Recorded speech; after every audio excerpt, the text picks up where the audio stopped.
When you come to Korea for travel, you'll likely visit Myeongdong at least once. There are many places to shop, lots of food to eat, and above all, the joy of eating street food is irresistible. Every time I go, I feel that there are really many foreigners here. Sometimes I wonder if this is really Korea. It's a place where people from all over the world gather. So one day, I thought about this. Why did Myeongdong become such a famous tourist destination? Why do foreigners like Myeongdong so much? Today is the time to answer those questions. Let's explore the history and changes of Myeongdong together to see how it became what it is today. After watching this video, you should be able to feel the place called Myeongdong more deeply. Before watching the video, subscribing to the channel and giving a thumbs up is very encouraging. Myeongdong wasn't originally called Myeongdong. During the Joseon dynasty, it was called Myeongdong. Unlike Bukchon, which was the center of Hanyang, Seoul's capital in the past, Myeongdong had a terrain with Namsan Mountain behind it. So from a feng shui perspective, it wasn't a very good place for residential areas. Therefore, powerful Yangban mainly lived in Bukchon, and this Myeongdong was inhabited by fallen Yangban and Confucian scholars who came to Seoul from the provinces. In such Myeongdong, there is an important place symbolizing Korean Catholicism, which is Myeongdong Cathedral.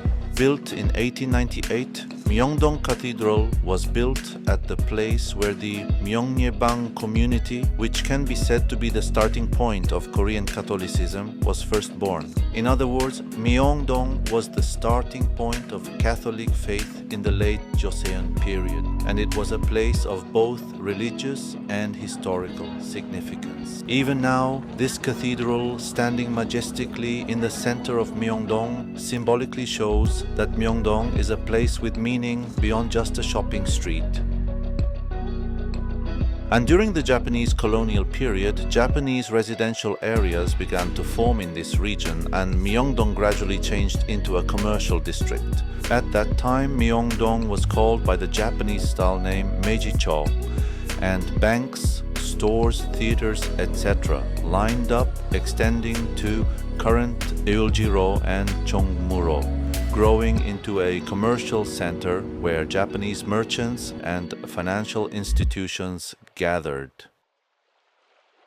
In 1946, after liberation from Japan, taking Myeong meaning bright and Dong meaning valley, the current name Myeongdong was born.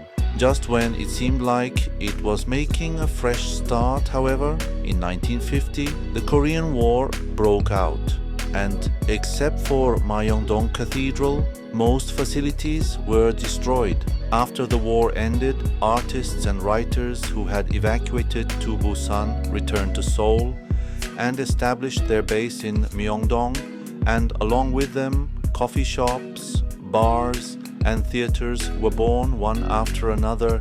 Myeongdong regained its vitality and emerged as a center of art and culture. Myeongdong in the 1960s to 80s was a street that led Seoul's youth fashion, music and culture. There were cafes, small theaters and movie theaters that actors, musicians and artists often visited. At that time, Myeongdong was a symbol of youth, freedom and creativity.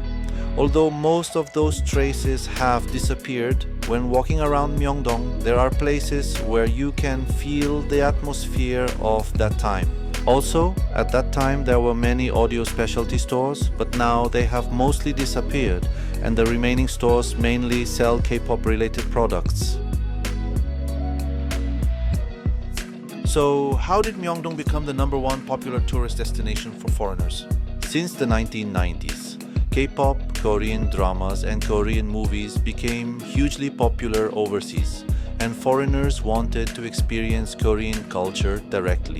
The perfect place for that was none other than Myeongdong. Shopping, cosmetics, street food, duty-free shops and currency exchange offices, all that travelers need gathered in one place, and above all, it's close to major tourist destinations like Namsan, Seoul Station, Jongno and Gwanghwamun. So even during short trips, it became popular as the best place to experience Korea. Even Myeongdong, which was so bustling, became completely quiet during the COVID-19 pandemic. Many stores closed, the streets became quiet, and foreigners were rarely seen. However, now that COVID is over, Myeongdong is regaining its vitality. It's bustling with tourists like before, and new stores are increasing throughout the city. And behind this recovery, global interest in K-beauty and the popularity of K-dramas and K-pop have had a big influence. Especially, Myeongdong is attracting attention as a must-visit tourist course for foreigners recently, and it's an area where K-beauty road shops like Olive Young gather, and tourists purchasing K-beauty products here are playing a big role in revitalizing the commercial area. Today's Myeongdong is a place where newness and old-fashioned sentiment coexist. On one hand, there are trendy brand shops and global fashion and cosmetic stores lined up, and on the other hand, there's Myeongdong Cathedral with over 100 years of history, Myeongdong Art Theater, and in small alleys, old-fashioned restaurants and shops stand quietly. Myeongdong is a place that has constantly changed from a residential area during the Joseon dynasty to a commercial center during the Japanese colonial period, and now to a global tourist destination. By knowing the traces of these changes, you should be able to feel that Myeongdong is more than just a shopping street, but a place where Korean history and culture are layered in multiple layers. If you found this video interesting, please give it a like and subscribe to the channel.